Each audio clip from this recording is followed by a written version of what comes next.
حالات فوق‌العاده استفاده بردن یا که از طرف تشکیل تندرستی جهانی سرتیفیکات گرفتگی است و اعتراض کرده می شود. برای همین وزیر در جمهوری تاجیکستان درباره گذراندن ایمنیزاسیا برای ضد بیماری کرونا ویروس برنامه ملی جمهوری تاجیکستان اوید گذراندن ایمنیزاسیا کرونا قبول شده است و تمام چهاربیان در جمهوری در اساس همین برنامه ملی گذرانده می شود. در اساس مدامی برنامه ملی در مکانیزم کوواکس 20% اهالی در نقشه گرفته شده است و این یکم مرحله وریدشوی بود و با در نظر است در آینده وریدشوی همین واکسینه و همگی برای ما جدا شدگی است 730,000 و یا واکسینه 30,000 است یا 732 424,000 و یا حاضر شده از طرف مردم مکانیزم کوواکس. Когда определена вакцинация? Дата вакцинации. Когда начало будет? Еще дата вакцинации не определена. А по поводу ситуации в Европе, которая сейчас некоторые европейские страны, то охира джаваб надо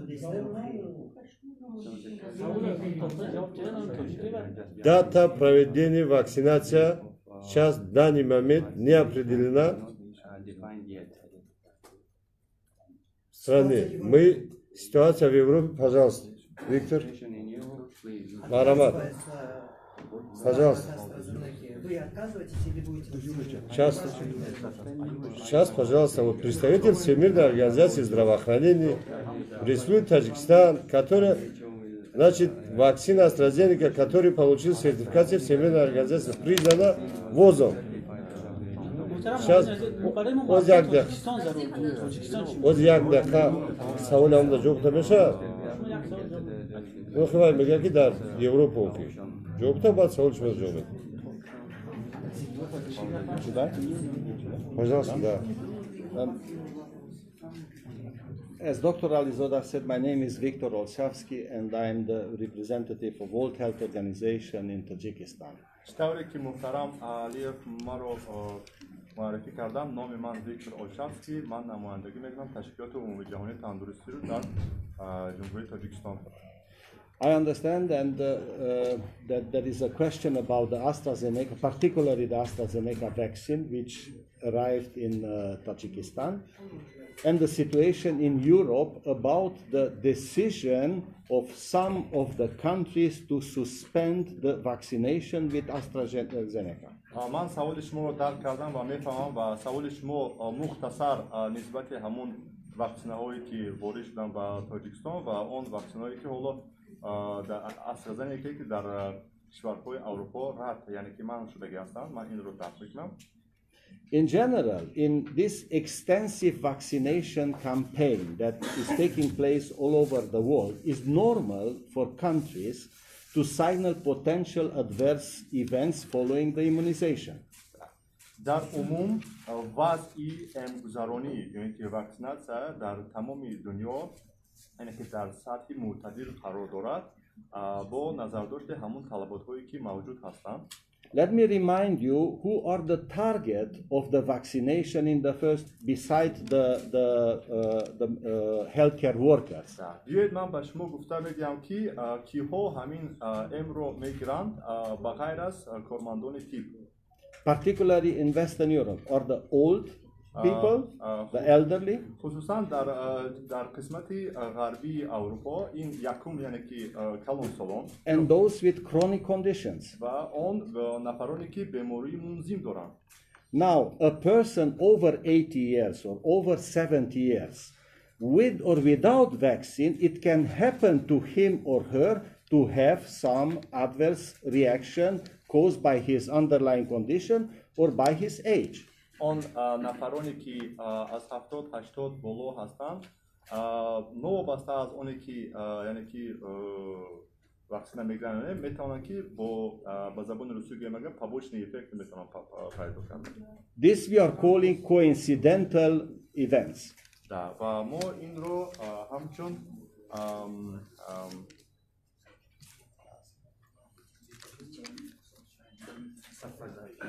ба забони дӯстагимни сафардайши случаи номгузорӣ кардаги ҳастем. For the time being, we know that as of 15 March, 381 million doses of general COVID vaccine have been administered since January. Да. То 15 феврал 381 миллион ваксин то аз моҳи январ то 15 феврал яъне ки таздиқ шудаги ҳастанд. AstraZeneca vaccine were administered 11 million people only in United Kingdom with no serious adverse events. Data from 15th of March. То 15 феврал бахшиш март 11 миллион ваксина дар Британияи Кабир истифода бурдааст ки бе ягон. Господин Альшавский, можно вас это перебить? Извините, конечно, мы это все знаем ситуацию. Вы нам скажите реакцию Таджикистана, он отказывался от вакцины AstraZeneca или нет? И придерживает ее? Маджоумет, я отвечу на ваш вопрос. Республика Таджикистан на сегодняшний день не отказывается от вакцины AstraZeneca. Мы приветствуем получение вакцины AstraZeneca. И мы готовимся, проводятся все мероприятия подготовительные для проведения вакцинации от вакцины AstraZeneca. Но мы продолжаем внимательно следить за все происходящее в мире, и в том числе за Комитетом Всемирной организации здравоохранения по безопасности вакцины. Но означает ли это, что вы будете другие вакцины приобретать, например, спутник ВИ? Или китайскую? Это во-первых. Вот еще не успеешь слово закончить, все это. Это во-первых. Я вам вначале сказал, что Республика Таджикистан по механизму КОВАКСу получает 630 тысяч доз вакцины AstraZeneca. У нас останется более 40% населения, которые на сегодняшний день проводится работа для получения вакцины других производителей из других стран. Это 40% населения. Поэтому мы сейчас работа ведется и по поводу получения вакцины. Это из Российской Федерации, из Китая. Мы на месте не стоим. Поэтому этот AstraZeneca для маленького количества, это вот то, что был по механизму КОВАКС. А кроме механизма КОВАКС, сейчас нам оказывает содействие для получения покупки вакцины Всемирный банк, Азиатский банк, другие наши партнеры доноры о том, что мы смогли приобрести другие вакцины. گذراندن همین واکسن مثلا مجبوری است یا نه و دیگر اینکه اگر در حالتی که واکسن را گذراندن با یگون بیماری دیگر همون شخصون گرفتار شدن اینجا چی تدبیرها اندیشیده می شود در این؟ Вот تشکر زیاد بسیار سوالی در حقیقت گذراندن ایمونیزاسیا برای واکسیناسیون کووید-19 این اختیاری است. در تمام دنیا از آن جمله در جمهوری تاجیکستان هم اختیاری است هم بپول است. یکم دیوم در نزد وزارت تندرستی جمهوری تاجیکستان در اساس فرمایش محترم وزیر هست کمیته که درباره با قیدگیری نظارت کردن مانیتورینگ کردن تمامی بعد واکسینه گذراندن یکم اگر چی میگن оризе ҳо бошад агар ҳаста ва тамоми ваъди ваксинасия гузарондан манами гурӯҳи корӣ мониторинг карда ҳар як оризае кас ва ба қайд мегирад ва мо ҳамчун аъзои ташкилоти тандурустии умумии ҷаҳонӣ бояд ки ҳар як оризае ваксина бошад бояд ки ба ташкилоти тандурустии умумии ҷаҳонӣ пешниҳод намояд. барои ҳамин оиди масъала дар ҳақиқатан ва дар ҳар як пункте ки барои гузарондани ваксина аст дар ҳамҷо тамоми захираҳои доруворӣ дар бораи дар ҳолатҳои фаврӣ ҳаст ва тамоми кормандоне ки ҳастанд мо бор омӯзонда истем برای همه در تحت نظارت است و همش از آن جمله کدام ضدی نشاندادهایی هستند که کدام شخصنا باید در واکسن گذرانده نشود همه دستورالعمل شدیدند همش جدو دستورالعمل درباره گذراندن چه خیلی باید واکسیناسیا گذراندن چه خیلی باید دستورالعمل چه خیلی باید واکسن نگاه دارند دستورالعمل چه خیلی باید اوریزو به قید گرفته شوند دستورالعمل چه خیلی باید که بعد از گذراندن تمام منامید ایمونیزاسیا منامون خیلی سوزانداروها را دیگر همه پرتابهای طبی را چه خیلی جمع‌آوری کردند دکتر هم مایمون حاضر از طرف وزارت تحصیل گروه کاری دستورالعمل با زمان دولتی با زمان رسوز بگی تیار کرده شده است و به همه منامون پونکت‌هایی که هستند آموزنده دسترس کرده میشه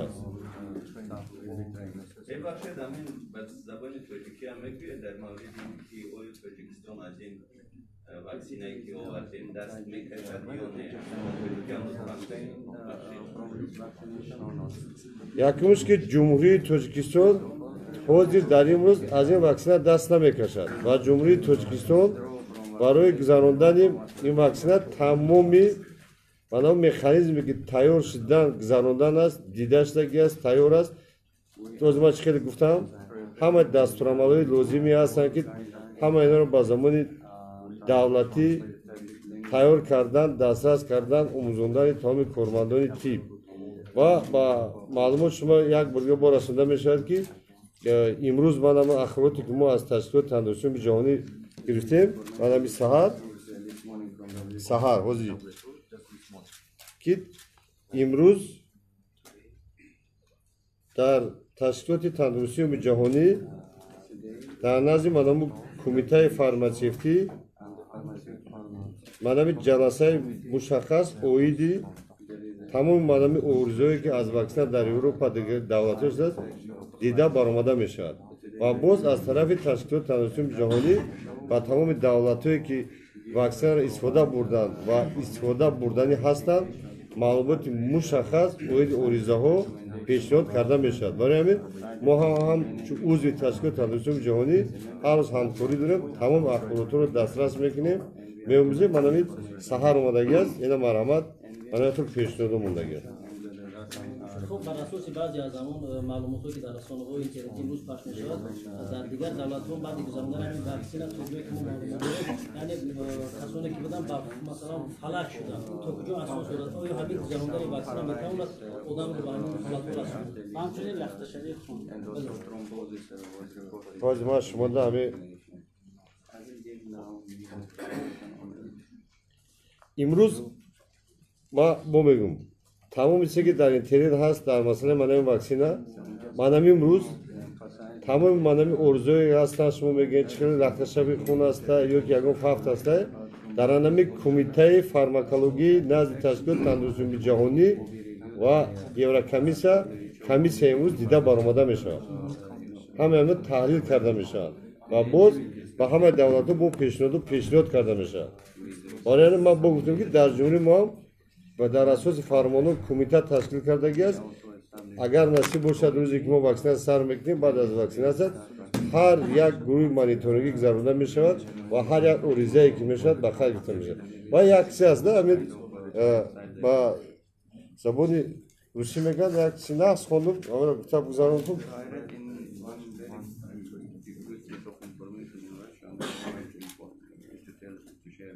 و باید میزنم بعد با گپ میزنم بسیار یک مطلبی خوب است فراموش کردم مرامت به سوال است آیا در تشکیلات عمومی جهانی تندرستی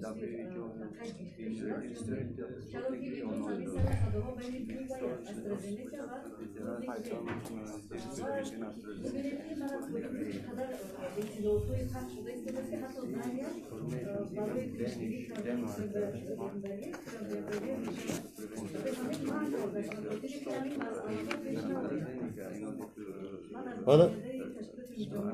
Amidam o'z ma javob etdim. Dina bego mo manami onlayn jalasa kalon bud bu tashkilot tandurusти jahoni namoyanda hamma davlatho manam kadom namudi vaksino dar anam mexanizmi COVAX imroz дохил шудагӣ ҳастанд. Дар механизми COVAX баъд нишон медиҳанд ки ваксина ҳастанд ки ранги зард доранд, сабз ё манами از طرف تشکیل تندرسی جهانی با خط گرفته شده هستند استفاده برده میشن این فایزر هست استرازینیکا است سپوتنیک نوشتگی هست نه رنگش سبز و زرد است این معنی هم دارد که تویموزا همه از طرف تشکیل تندرسی جهانی ولی برای وارد کردن در خط استفاده بری نیست نه که در سطح آموختن است و باید که وارد شود وانا استرازینیکا 15 فوریه با خرید گرفت تشکیل تندرسی جهانی از این پیشتر فایزر با خرید گرفت و حوض در همین روی خط وارد شدگی است سپوتنیک وی و کرونا واکی توی неки тоимуза ҳамин чира гирифтагӣ нестанд сертификата. В Таджикистан поступила вакцина AstraZeneca, но которая была произведена в Индии, и сейчас идет что-то сомнение именно потому что у нас американский именно вариант, индийский вариант вакцины. Можете ли вот как-то развеять Что касается вакцины AstraZeneca, вакцина AstraZeneca производится сейчас разработана в Англии, производится в Бельгии и производится в Индии и Северной Корее. Это Южной Кореи. Корея дохи. Южная, Северная Корея, Калдыгнеки, да. Аркадий, вот Северная Корея боша, bu уже строгая. Agar Jovguna бошад, вот что же медала. 3 государства производится. Хотел вам сказать, вот институт, вакцина, который сыворотка и вакцины в Индии, это признанный институт Всемирной организации здравоохранения, многими международными организациями, и в том числе все другие вакцины, которые мы, все страны получают через ЮНИСЕФ, это и полиомиелит, и кори, краснуха, и антирабическая вакцина, и другие сыворотки годами производит данный институт. И вот сейчас есть у нас одно преимущество. Те вакцины, которые были произведены в Европе, они используются в Европе и в Англии. А у них производство индийской вакцины не было использовано. Производство индийской вакцины мы получили. И сейчас вот вчера Узбекистан получил где-то в пределе около, по-моему, 800 тысяч доз. И Молдавия получил, который уже начали делать вакцинацию. И, по-моему, если не буду это, Украина. Поэтому это великолепный институт. Вот я думаю, что вот представитель ЮНИСЕФ, который занимается доставкой вакцины, что-то добавит.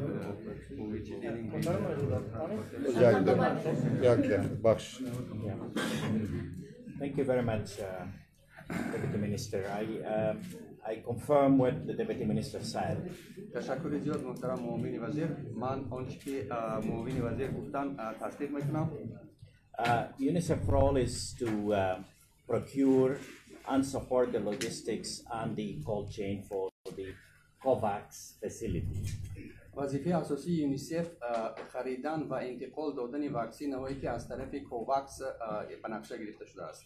And we only procure and deliver the vaccines that are technically approved by the WHO. ما تنها اون واکسن هایی رو خریداری و انتقال می‌دهیم که از طرف تشکیلات عمومی جهانی تندرستی اعتراف کرده برای خود وارد شده است. And I reconfirm the Deputy Minister's information that the Serum Institute, one of the largest and most recognized vaccine producers globally.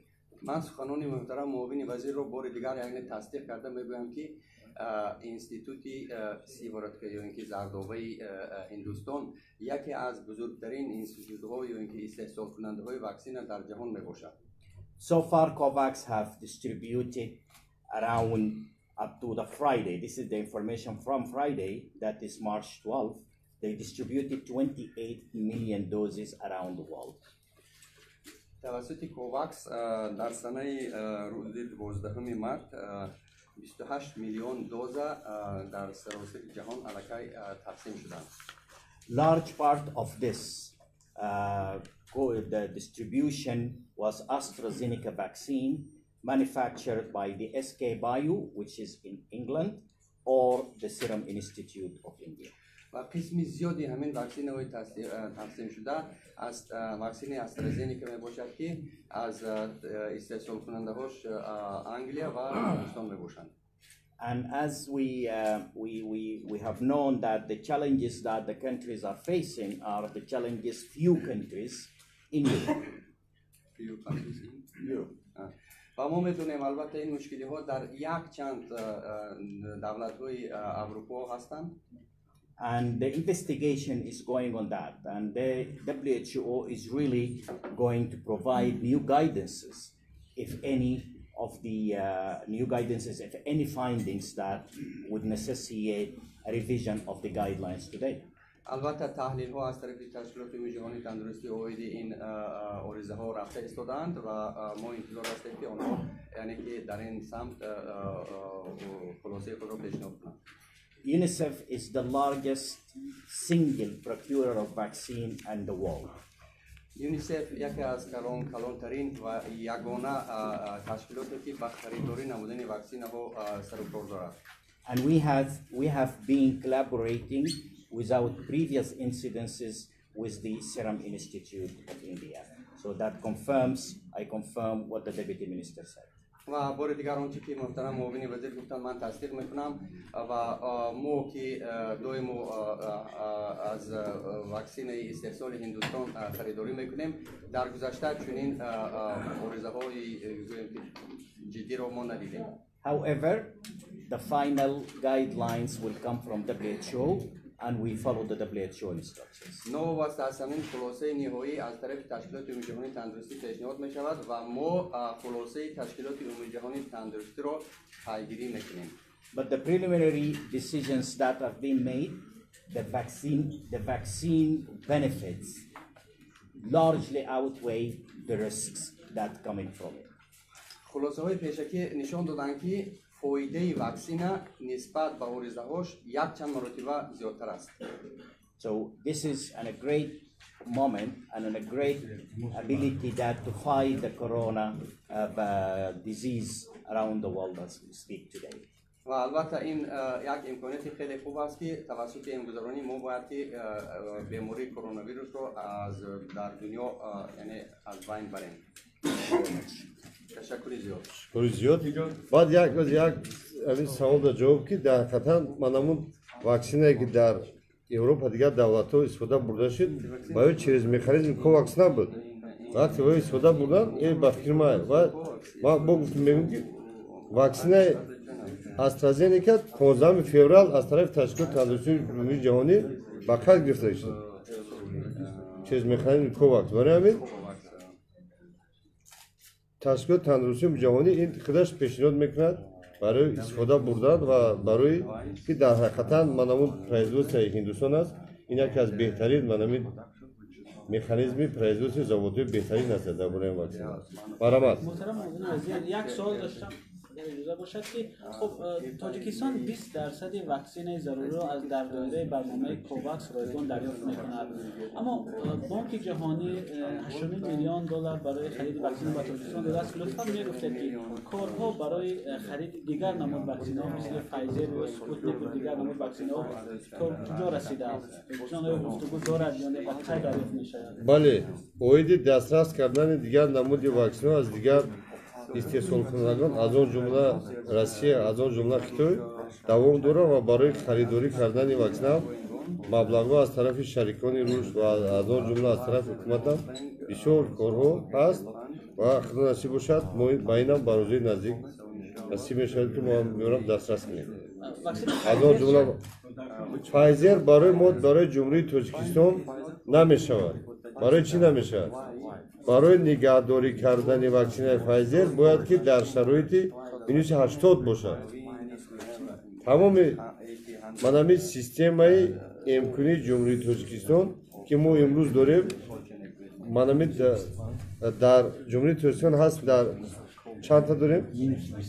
نه چی اسکلادو کالون هفته ما منامی شرایط برای نگهداری واکسن داریم که یعنی در برای منامی واکسنایی که پلیس 2 پلیس 8 Misal hamma sharoiti برای ما هست. از اون در مرکزهای سلامتی در رژیون‌ها هستن شرایط.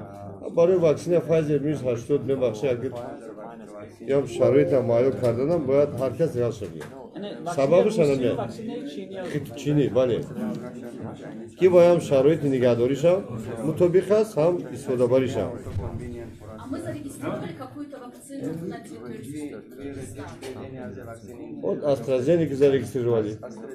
И сейчас идет подготовка по поводу регистрации других вакцин. Вот коронавирус и спутник. Вакцина называется коронавирус. Не, коронавак. Что гам дудин егем?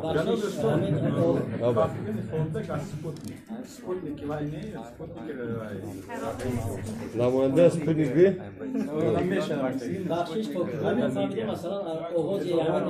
این بس دوده سوال دودسته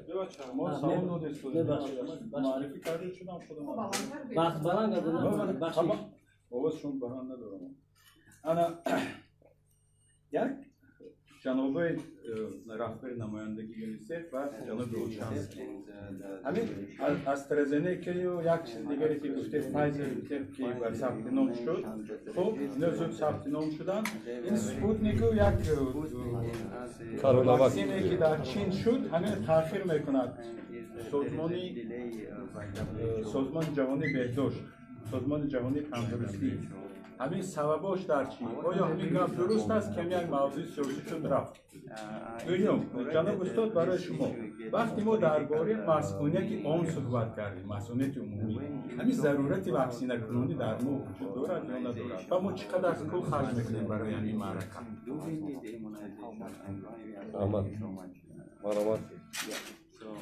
I can answer the first part of the question because the second I didn't understood it exactly. So the first question it's about, so it's not, we do not criticize vaccine, we do evaluate vaccines. با سوال شما جواب دادم میخوام که ما تحقیر نمیکنیم ما تنها بها میتیم با خود همون واکسینه As was said in the beginning, the Deputy Minister mentioned you that we are evaluating the vaccine and there is a lot of list of vaccines who are waiting the final review. Among them, both the vaccine you mentioned, Sinovac and Sputnik. And it's perhaps question of weeks until they will have the approval. The Deputy Minister mentioned the colors. Yes, they are not green yet, but they are yellow. That means they will get it. ставре ки муҳтарам муовини вазир гуфтанд ҳоло амин спутник ви ранги зард аст ранги сабз нест ба кадом хотир чунки боз ҳамин кас такрор мекунад мо айни замон амин ваксинаҳоро بررسی کرده ایستادیم آنها زیری بهاگذاری میباشند نه بلکه سینوواکس و سپوتنیک وی بلکه باز دیگر واکسن‌هایی هستند که زیر بهادی هستند از همین خاطر آنها که گذاشتند بعد به آنها اجازه داده میشود Once they are approved, then the COVAX immediately start the negotiation with them and they will be included in the COVAX scheme. So the COVAX scheme deals only with those vaccines who are pre-approved by WHO.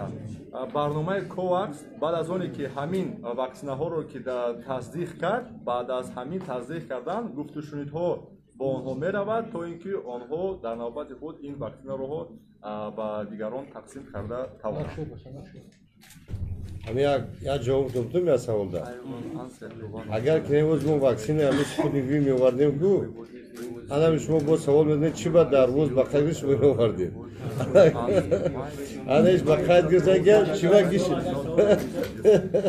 همین خیلی نزدیکه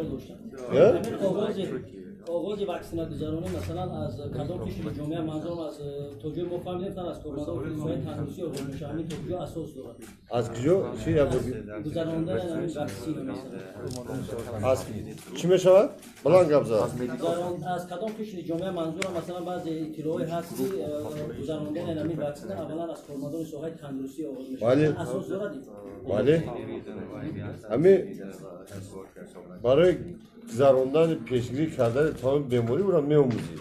یکم شخصیت دیگه میگن چی میگن گروهی آسیب پذیر افضلیت نوک یا که گروه ریسک یعنی رکامنداسیون تشکیل تندرستی جهانی همین با تمام بیماری با تمام بیشی اول تی بخیر میگرن فرمان تی بخیر و در اساس اینمی پیشنهاد تشکیل تندرسی یکم میرود آدمی کارمندان تی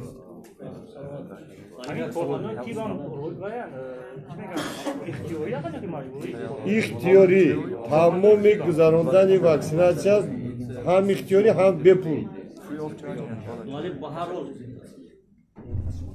Abdurrahman Rahmanov hastaladı. Vali baharu takriban kay mevzularına mesela Uzbekistan arka elokat senin düşünüyorum ani kadon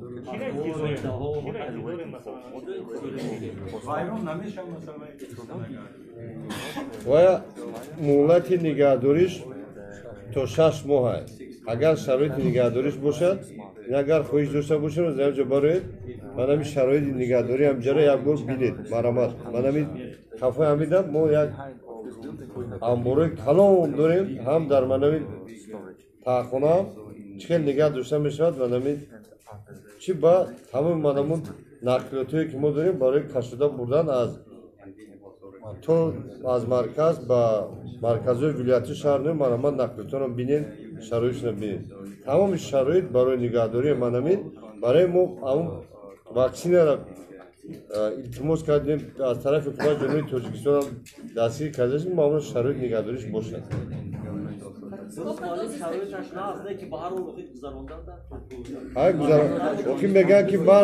اوکی میگن که من ارتش بیس که اوکی ما هم شما دا گفتیم که میبخشین ما اول همین تیار شیم نقشیم که یه روز دو روز دیگه ماندگی است که من هم دستورالعملش ما پیروت کنیم بگن ترجمه کنیم هر یک دکتری که قربانی میکنه دست درست میند بعد با پگاه که بردم با هم خیلی میگوی که مرا باجایی که دریجه کردن در دیگر جو کرد یعنی ما اول تیار میکنیم میاموزیم که همه کسای جایی با شما همه خیلی گذاریم که من هم خیلی اوریزون نشود من هم خیلی کمبودیا نشود همین کاری میکردگی ما فقط برای فایده برای بهبودی سلامتی خلق اولی باشد یک روز پیش یک روز قفا بافکنیم که خوبش هم میشود که نقص ببینیم بعد در یک روزی گذارونیم Сколько доз с каким интервалом будет вводиться вакцина AstraZeneca на одного человека? Для одного человека вводится дو доза. Як дозаш 0,5 мл меграм баъд интервал 14 рӯз меграм бо дим дозаш.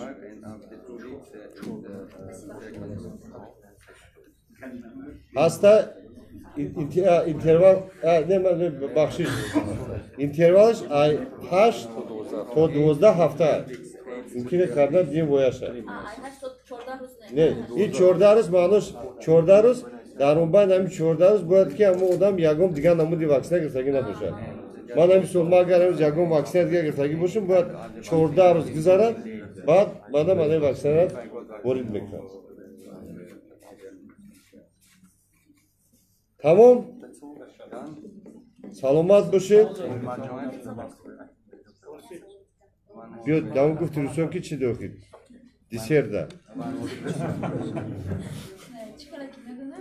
تمام چیزهای جهان را جمعی افزایش شده یعنی کارنامه‌اش بسیار شده اما تبدیل باید از اون موقعی هم پاییزگردی هم هواپیما باید باز شود و فکر شما وقتی همین با آب باز میشوند خطر تهدید نمی‌کنند اگر تهدید با واسطه همین واکسین‌ها ما میتونیم خطر کنیم بله همه وزیر دیدید که در تمام دنیا منامی استفاده بردیم منامی واکسن سرشدگی است و ممکنه که مولتی دیسی ما میگذارد هم چی میگم باز اون میشه کالکتیو ایمونیتیت بلند میشود و از همین خاطر هم در جمهوری تاجیکستان امروز تمام شهروندانی که وارد میشوند هم با طریق فرودگاه هم با طریق وانا روحی چی همه از تشخیص میگذارند تشخیص را میگیرند به مبلغ هر شخصی وارد میشود با جمهوری تاجیکستان ما تشخیص میگیریم من اگر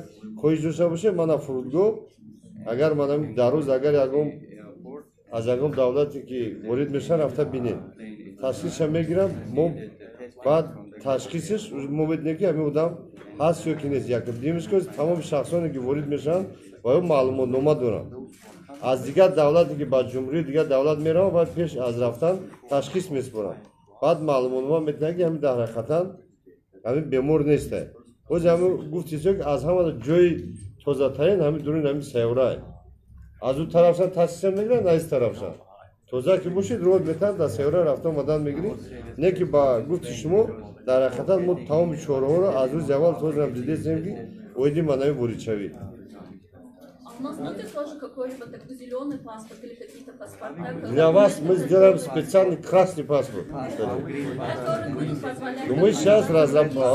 Мы сейчас разрабатываем, у нас вот это время идет тоже, мы даем такой сертификат, который этот человек получил вакцинацию. Для этого нужно немножко, чуть-чуть время. А у частных клиник будет возможность закупать вакцину и делать это платно, на добровольном. Если кто хочет закупить, привезти, пожалуйста, официально его регистрирует. Комитет фармконтроля, пожалуйста, это их без всяких проблем. محترم آقای وزیر شما یک اشاره کرده درباره پذیرشدن ایمونیته جمعیتی آیا در تاجیکستان ما گفته میتونیم که ایمونیته عمومی به ضد کووید 19 پیدا شدگی است برای اینا گفتن موازی تحقیقات گذراندیم همین تحقیقات که تمام شد ما یکم شما دا میگیم که چقدر من همین مسئولیت اولی هسته تو تحقیقات اگر گذرانده نشود اینا گفتن ممکن نیست یکی موز حرکت کردیم که تحقیقات گذرانده آمالی همش کل میکنیم و بکنیم روز درست اون از یک دقیقه میبخشیم من هم یک گازیت نوشتگی هستن که همین گپ حتما گفتن در کل که در همین جمهوری تاجیکستان سیتوت هست یا که در وزارت تندرستی سیتودو گذرانده نمیشن یکی صد حیف در حقیقتا باور کنید اگر همتون میدونید که در وزارت تندرستی جمهوری تاجیکستان محترم وزیر تندرستی این مومنی سردار استادی جمهوری است هر روز ساعت 7 ساعت اونها سیتود است با تمام ساختارها و از آن جمله بگو ساعت 5 اینا مرامت امیر یک بار بدن اشتراک کرده بینید مرامت نویسین حقیقت حالا شب روز کار میکنند سیتود میگذارند میبینند در نویو سفر کرده وضعیت آموخته آمده لیکن بو من نمیخواد اخبارات نوشتگی است که همین سیتود گذرانده نمیشه سیتود نیست برای همین التماس مرحمت التماس ولی بین در سیتود اشتراک کنید همتون خب مرحمت کنید من می‌خواستم یک چیز از شما پرسم شوم آیا گروهی مخصوصی تشکیل کرده شده است در نزد وزارت تندرستی که در حالی که امروز بعضی رسانه‌های مستقلی که در تاجیکستان فعالیت می‌کنند مثلا می‌بینی هنگام گزارش حتما تشریفات یک واکسن رو می‌کنند ما می‌گیرم بعضی بدن در رسانه‌ها مثلا دیدم اون چیزا و گروهی هستن که سری وقت در حالی که بین مردم این واکسن اون واکسن این نکته هستن گروهی مخصوص تشکیل کرده شده از تلفن‌های موبایلی که هر نفر که مراجعت میکنند بتواند معلومات ضرور روی باید واکسن بگیرد همین گروه هستن چه فایده ما اویدی مثلا یکی که منم پرسنتری که ما هستیم ما تمام اخبارات و معلومات رو باید دارن کسی که مراجعت میکنن مرحمت و میفهم دیمش که منم روز پیشنهاد شما کردین ما منم رقمی که داشتیم که 511 باز منم را کار شما جنوب میکنیم منم تمام شهروندان که میتونن که با هم مراجعت کنن اویدی منم در مسئله هم امگذرانی هم وقت امگذرانی که ما سر کردیم اگر به وقتی ما خوبتر میشید که یکم اوریزه یکم چی میشید بس حالاشو جو میدم مویره هست و کورشو ما با جنوب میکنیم حتما است رحمت کلام برای بهترین سوال نه با حق یو